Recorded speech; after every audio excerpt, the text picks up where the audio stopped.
મહેસાણા ખાતે રાજ્ય કેન્દ્રીય અનામત ગ્રંથ ભંડારની શરૂઆત કરવામાં આવી હતી। સાહિત્ય વારસો ધરાવતા દુર્લભ પુસ્તકોને પ્રદર્શન જિલ્લા કલેક્ટર એમ નાગરાજના હસ્તે ઓપનિંગ કરવામાં આવ્યું હતું।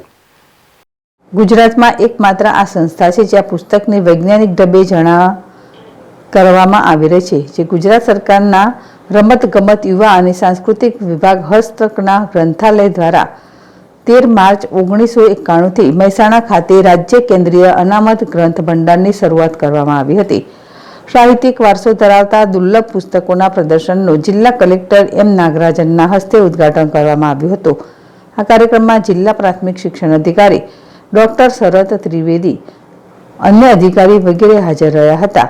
મદદનીશ ગ્રંથાલય નિયામક મહેસાણા ડોક્ટર જયરામ દેસાઈએ જણાવ્યું હતું કે રાજ્યમાં વિવિધ જગ્યાએ છૂટાછવાયા રહેલા દુર્લભ ગ્રંથ એક જ જગ્યાએ એકત્ર કરીને આપણો સાંસ્કૃતિક વારસો જળવાઈ રહે અને આવનાર પેઢીને પુસ્તક મેળવવા, સાચવવા, જાળવવા અને ઉપયોગકર્તાઓને પૂરો પાડવા આ કાર્યક્રમનો આશય છે।